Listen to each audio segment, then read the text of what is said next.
톨스토이가 이런 말을 남겼습니다. 세상에서 가장 아름다운 것 세 가지가 있다. 첫 번째는 어린아이가 아름답다고 합니다. 네, 어린아이가 아름답죠. 네.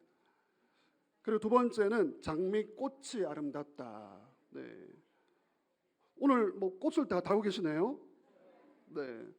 오늘 또 여기 강단에도 아름다운 꽃이 장식되어 있고요. 세 번째는 어머니의 마음이 아름답다.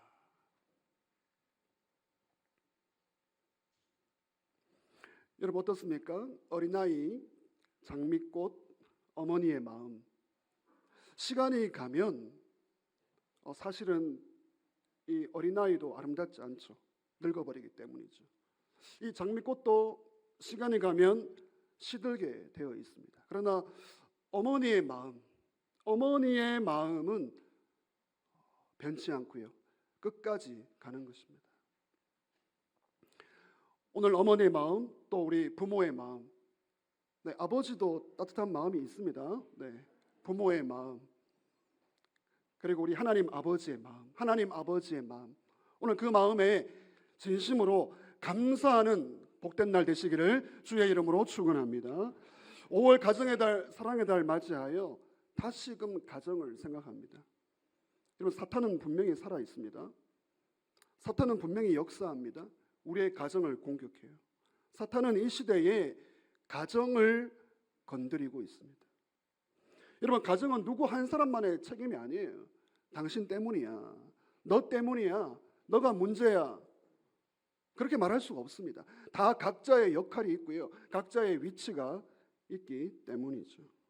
오늘 성경은 건강한 가정, 살아있는 가정, 행복한 가정을 위하여 부모와 자녀에게 동시에 부탁하고 있습니다. 먼저 우리 본문을 보시면 첫 번째 자녀에게입니다. 자녀에게 어떤 말씀을 하고 있습니까? 오늘 이 자리에 우리 청소년들, 우리 어린이들도 함께 예배를 드리고 있습니다. 우리 어린이들, 청소년들, 우리 어버이 주일을 맞아 우리 부모님께 어떤 말을 좀 하고 싶습니까? 부모님께 하고 싶은 말 있으면 한번 해보세요. 잔소리 그만하세요. 용돈 올려주세요. 성적표 나왔을 때 살려주세요. 여러분 오늘 성경은 자녀들에게 어떻게 말하고 있습니까? 우리 본문 에베소서 6장 1절 2절 다시 한 번 더 같이 읽겠습니다. 하나님의 말씀입니다. 시작. 자녀들아 주 안에서 너희 부모에게 순종하라. 이것이 옳으니라. 내 아버지와 어머니를 공경하라. 이것은 약속이 있는 첫 계명이니. 순종과 공경을 말하고 있습니다. 자녀들아 순종이죠. 여러분 순종은 이제 듣는 대로 행하는 겁니다. 듣는 대로 행하고 있습니까? 공경은 조금 더 무거운 표현이죠. 이 공경이라는 것은 가치 있게 여기다, 무겁게 생각하다. 이것이 공경입니다. 여러분 왜 부모에게 순종해야 하고 공경해야 합니까? 그것이 가치가 있기 때문이죠. 순종과 공경은 아주 무거운 가치가 있는 것입니다. 특별히 성경적인 부모 공경, 성경적인 순종은 무엇이라고 말하고 있습니까? 눈에 보이는 부모 뒤에 하나님이 계시다는 것이죠. 이제 부모가 부족하죠. 부족하지만 하나님이 세워주신 부모 뒤에는 하나님의 권위가 있다는 것입니다. 부모는 하나님의 대리자입니다. 참 부족합니다. 저는 그런 얘기도 들어봤습니다. 부모가 해준 게 뭐가 있는데, 뭘 해줬는데 라고 말하지만 부모는 하나님의 대리자로 이 땅에 있는 것이죠. 하나님은 부모를 통하여 우리가 이 땅에 태어났고요. 또 부모를 통하여 우리를 키워주시고 또 이렇게 인도해 주시는 것입니다. 여러분 1절을 보시면 하나님은 자녀들에게 순종하라, 공경하라 이런 말씀을 하시고 마지막에 1절 끝에 덧붙이고 있습니다. 이것이 옳으니라. 같이 보시죠. 이것이 옳으니라. 부모의 순종, 공경이 당연한 도리라는 것이죠. 당연하다는 것입니다. 여러분 3절을 보시면 우리 하나님은요 이렇게 순종하고 공경하면 야 순종해라 공경해라 당연하다. 근데 하나님은 선물까지 약속하십니다. 3절 끝에 보시면 이로써 내가 잘되고 땅에서 장수하리라. 하나님은 선물까지 약속하십니다. 그냥 순종과 공경 그 가치가 의미가 있는데 순종하고 공경하면 잘 되고 장수하리라. 여러분 이런 축복이 우리 자녀들 가운데 있기를 주의 이름으로 축원합니다. 잘 되고 장수한다. 이게 어떤 의미입니까? 하나님이 우리가 살아있는 동안에 그 시간이 얼마인지 알 수 없지만 살아있는 동안에 의미 있게 살게 하시고요. 행복을 주시고요. 감사가 넘치게 하시고 하나님의 보호와 축복이 있도록 도와주신다. 이것이 잘 되고 장수하게 하는 것이죠. 오늘 이 자리에 계신 자녀 여러분, 우리 부모에게 순종하고 부모에게 공경하시기를 주의 이름으로 축원합니다. 예, 우리 부모님들이 더 크게 아멘 하시네요. 부모는 어떤 존재입니까? 부모는 참 부족하죠. 부족하지만 부모님의 희생과 수고가 없이는 우리가 이 자리에 있을 수 없습니다. 부모의 희생과 수고 부족합니다. 약합니다. 그러나 그 수고와 희생으로 여기까지 우리가 살게 된 것이죠. 여러분 부모님은 아까워하지 않습니다. 부모님은 내어주시는 분입니다. 우리 모두 자식된 심정으로 돌아보십시오. 그 부모의 희생, 사랑으로 오늘 우리가 숨쉬고 살아가는 것이죠. 이런 글이 있습니다. 자식은 도둑놈이다. 장가간 큰아들은 큰 도둑이고 시집간 딸은 예쁜 도둑이고 며느리는 죄송합니다. 좀 도둑이고 손자들은 떼강도들이다. 네. 어떤 가난한 모녀가 있었습니다. 엄마와 딸이 참 서로 사랑하며 의지하며 살았죠. 이 엄마는 산에 올라가서 나물이나 약초를 캐었고요. 딸은 그것을 시장에 팔아서 근근히 살아갔습니다. 가난했지만 서로 사랑하는 그런 모녀였습니다. 어느 날 딸이 이 엄마를 위해서 아주 귀한 이 잣죽을 준비해서 이 엄마에게 드린 것이죠. 군침이 돌고 있습니까? 네. 어머니 잣죽을 어머니를 위해서 준비했어요. 한번 드셔보세요. 엄마가 한 숟갈 먹었습니다. 아이 왜 이랬어? 왜 이렇게 쓰지? 아니 쓰다니 어머니 내 입에는 너무 달았고 맛있었는데 이게 왜 씁니까? 아니야 너가 다시 한번 먹어봐. 너가 먹어봐. 다시 먹어봅니다. 하나도 쓰지 않습니다. 근데 엄마는 쓰다는 거예요. 계속 쓰다는 거예요. 다시 한번 확인해봐 하면서 계속 딸에게 먹여 주었습니다. 야, 너 혀가 정말 이상한 거 아니야? 다시 한번 먹어봐. 여러분 어떻게 되었을까요? 이 잣죽이 어디로 갔습니까? 딸 입으로 다 들어가 버린 거예요. 이게 어머니의 마음이죠. 이게 부모의 마음이죠. 본인은 먹지 않을지라도 자녀에게 먹여주시는 부모의 사랑의 마음입니다. 그런데 우리는 이런 부모의 사랑과 수고를 당연하다. 그건 당연하다고 생각하는데 이건 결코 당연한 것이 아닙니다. 오늘 이 자리에 계신 자녀들, 우리 부모에게 감사하시기를 주의 이름으로 축원합니다. 부모님의 마음을 헤아려 드리시기를 바랍니다. 부모님의 필요, 뭐가 필요한가를 살펴야 하십니다. 여러분 이 부모에 대한 효도, 순종하라, 공경하라, 여러분 이것은 하나님의 뜻이죠. 하나님의 뜻입니다. 부모 뒤에는 하나님이 계시거든요. 부족하지만. 그리고 동시에 하나님의 명령입니다. 순종해라, 공경해라, 명령입니다. 그리고 더 나아가 하나님의 축복이 담겨있는 계명이에요. 잘 되고 장수하리라. 하나님의 뜻이고 하나님의 명령이고 하나님의 축복인 이 부모 공경의 이 말씀, 자녀인 우리 모두가 순종해야 할 것입니다. 여러분 그래서 이 효도는 단순한 윤리 도덕이 아니에요. 윤리 도덕을 넘어서는 것입니다. 효도는 믿음입니다. 뭐가 예수 잘 믿는 건데요? 예수 잘 믿는데 믿음이 좋대요. 눈에 보이는 부모에게도 공경하지 않으면서 눈에 보이지 않는 하나님을 잘 믿는다고요? 넌센스입니다. 부모에게 근심이 아니라 기쁨을 드리는 자녀가 되어 오늘 하나님의 예비된 이 축복을 다 받으시기를 주의 이름으로 축원합니다. 건강한 가정을 세워가기를 원합니다. 자녀에게 부탁을 드렸고요. 이제 부모에게입니다. 우리 부모님들 마음의 준비를 하시기 바랍니다. 부모에게 4절 말씀 우리 다 같이 읽겠습니다. 또 아비들아 너희 자녀를 노엽게 하지 말고 오직 주의 교훈과 훈계로 양육하라. 우리 부모님들, 우리 자녀들, 우리 자녀 손들, 여러분 자녀는 우리 부모에게 어떤 존재입니까? 여러분 자녀를 한번 떠올려 보십시오. 자녀 손들.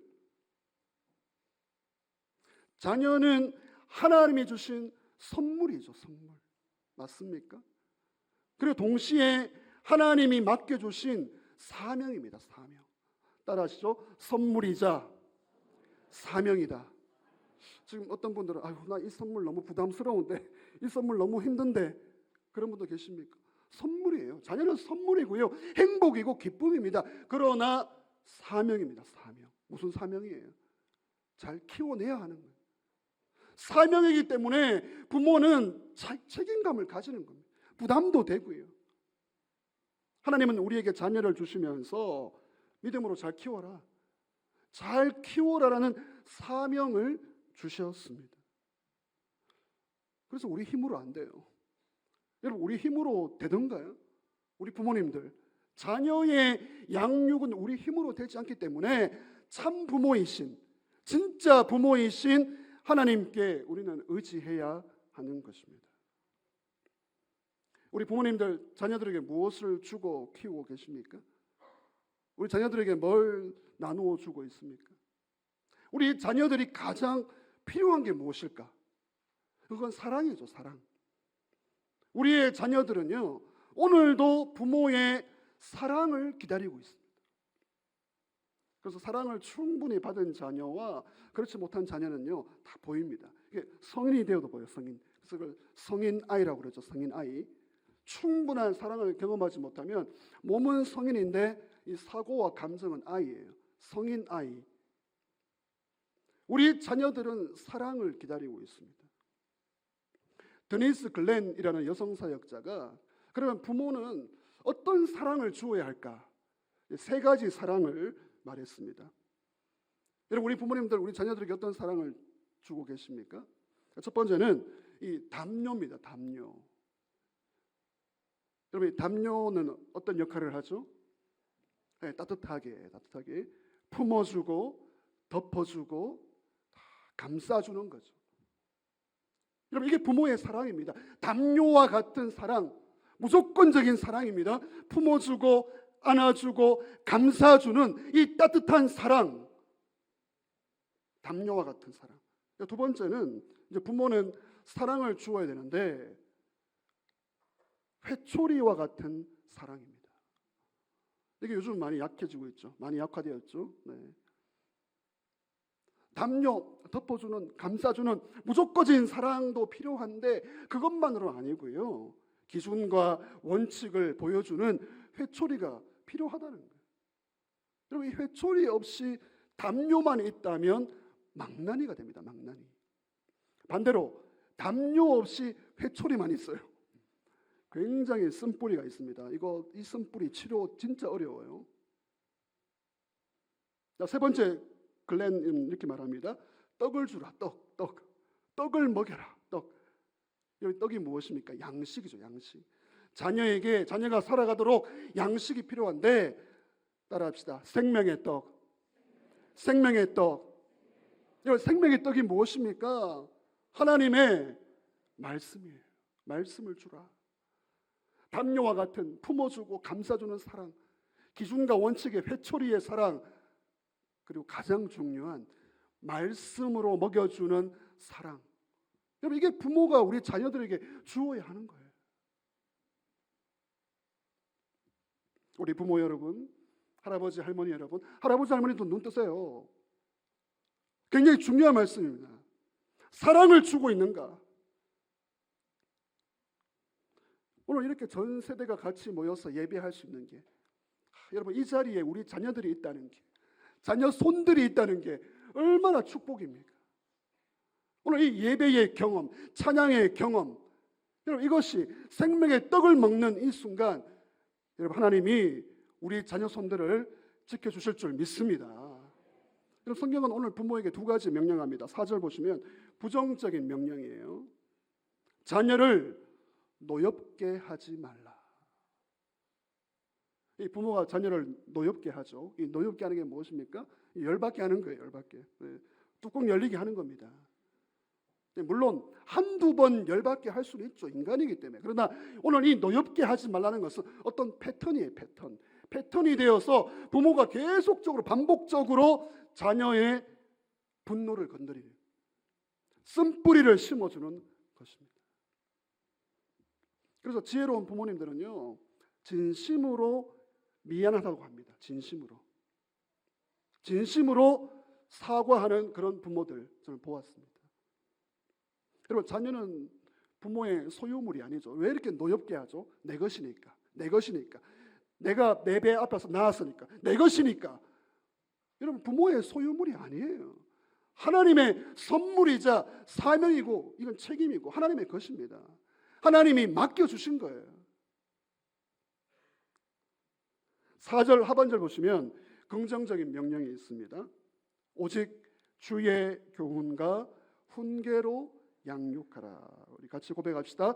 오직 주의 교훈과 훈계로 양육하라. 내 방식으로 양육하는 게 아니라 하나님의 방식으로 양육하라.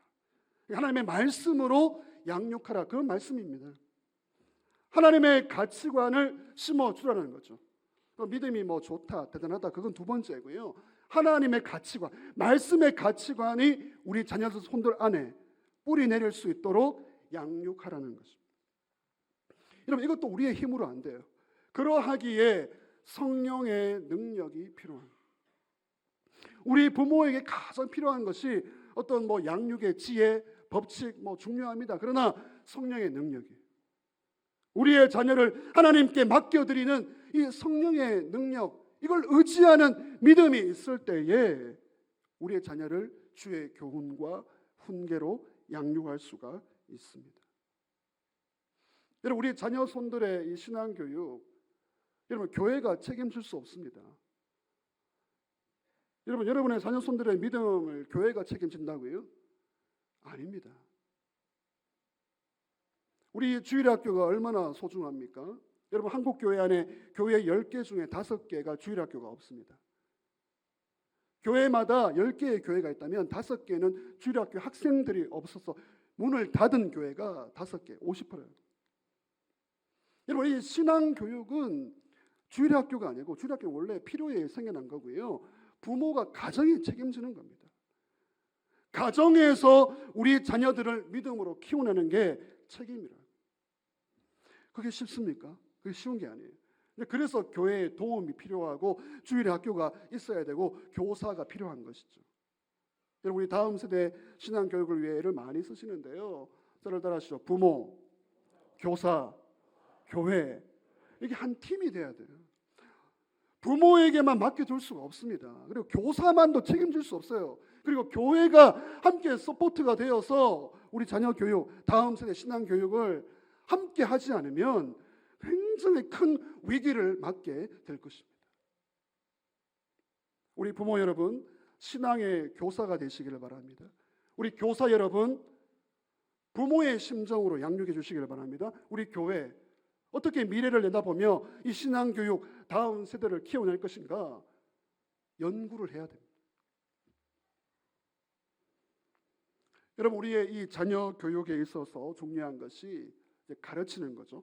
가르치는 건데, 이제 말로 가르치는 거 중요합니다. 근데 말로만이 아니라 삶으로 우리가 보여주어야 하는 거죠.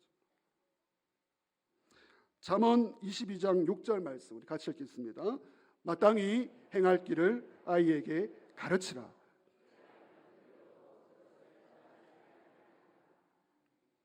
가르치라. 이걸 이제 말로 가르치는 겁니다.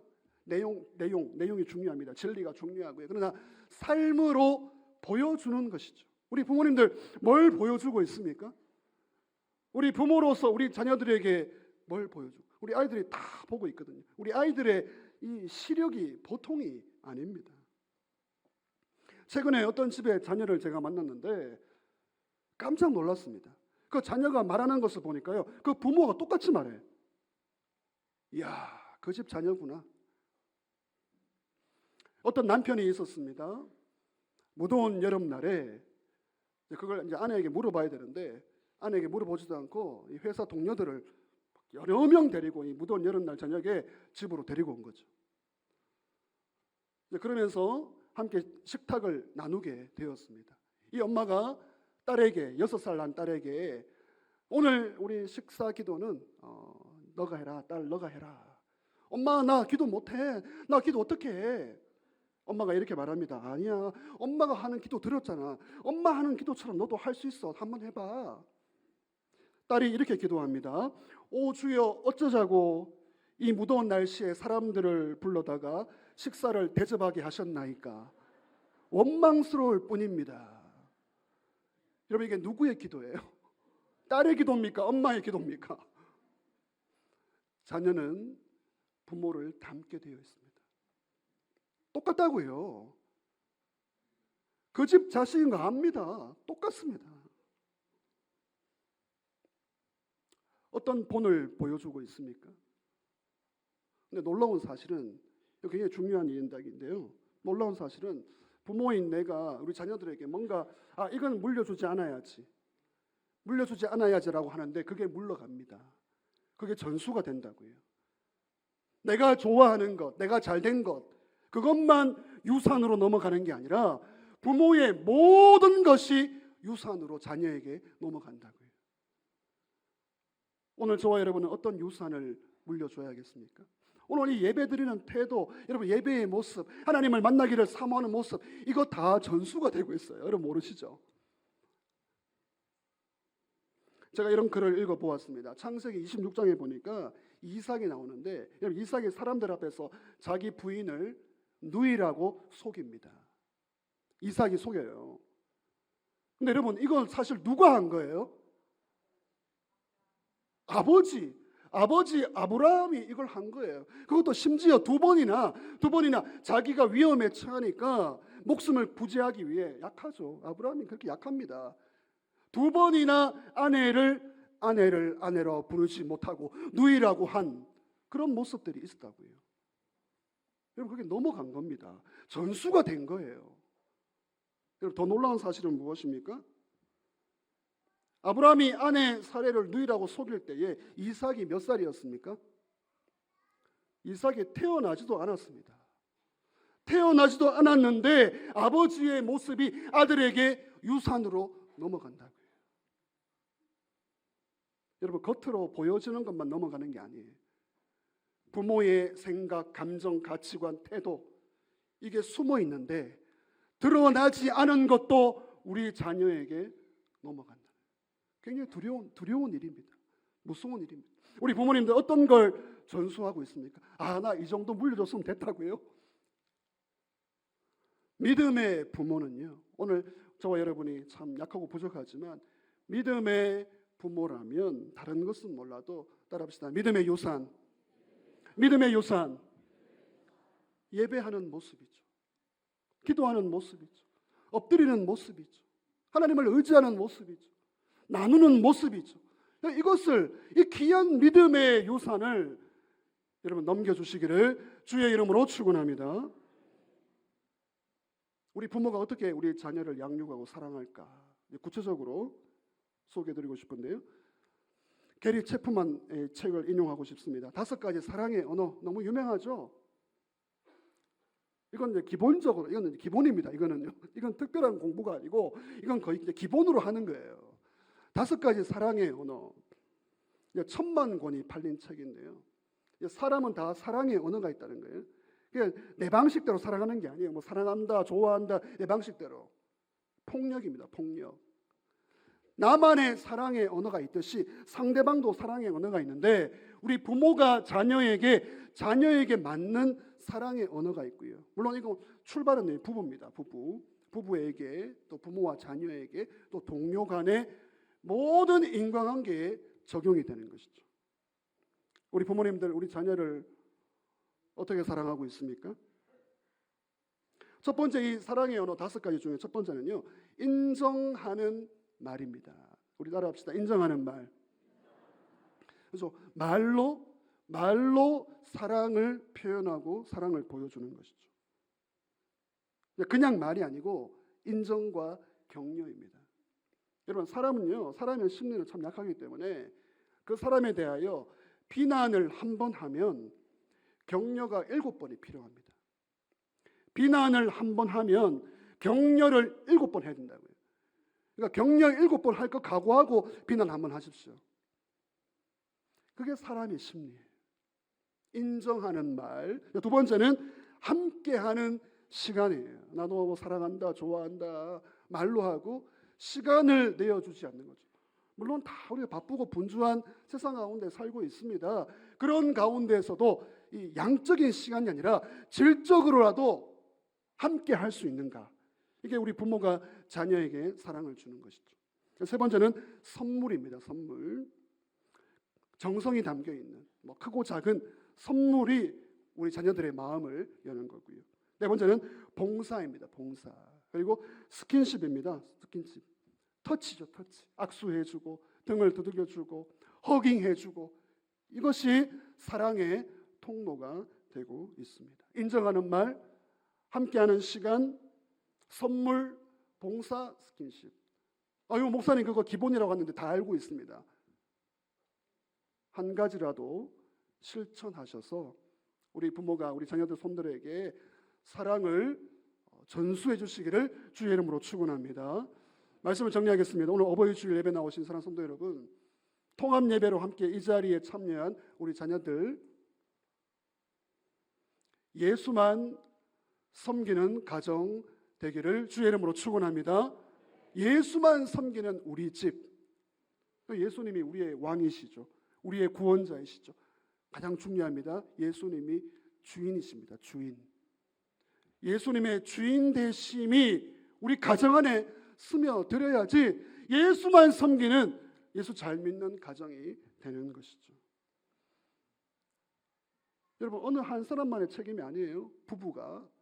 오늘은 부모와 자녀만을 다루었습니다. 사실은 부부의 문제죠. 부모와 자녀와 부모가 서로가 각자의 위치에서 오늘 말씀대로 하나님 말씀에 보여주신 각자의 위치를 지켜가는 것이죠. 여러분, 사탄의 공격을 받고 있습니까? 여러분 가정 건강하십니까? 여러분 가정 문제 없습니까?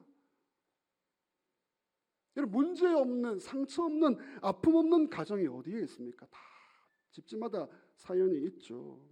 그러나 문제가 있을 때 회피하지 않아야 해요. 그걸 계속 숨겨요. 숨기면서 겉으로 이제 웃는 척 하는데, 문제 앞에서 회피하지 않고 그것을 정직하게 인정하며 하나님 앞에 내놓을 때, 여러분, 그 가정에는 소망이 있습니다. 그래서 하나님을 찾는 거죠. 하나님, 이런 문제가 있습니다. 이런 아픔이 있습니다. 이거 어떻게 되겠습니까? 그러면서 하나님께 나오는데, 하나님을 찾고 의지할 때 그 가정은 소망이 있습니다. 오늘 이 자리에 있는 우리 자녀들, 부모에게 순종하고, 여러분, 성경은 부모 앞에 다른 전제가 없어요. 그냥 부모입니다. 이게 놀라운 신비예요. 부모에게 순종하고 공경하시기를 주님의 이름으로 부탁드립니다. 우리 부모님들, 우리 할아버지 할머니들, 우리 자녀를 소중하게 여기고 주의 교훈과 진리로 믿음의 본, 이게 다 넘어갑니다. 그냥 전수가 돼요. 믿음의 본을 보이시기를 주님 이름으로 축원합니다. 시편 127편 1절, 우리 마지막 말씀 같이 읽겠습니다. 여호와께서 집을 세우지 아니하시면 세우는 자의 수고가 헛되며, 여호와께서 성을 지키지 아니하시면 파수꾼의 깨어 있음이 헛되도다. 하나님께서, 여러분 정말 기도합니다. 하나님께서 우리 가정을 지켜주시고 세워주시고 우리 자녀 손들을 돌보아 주시기를 주의 이름으로 축원합니다.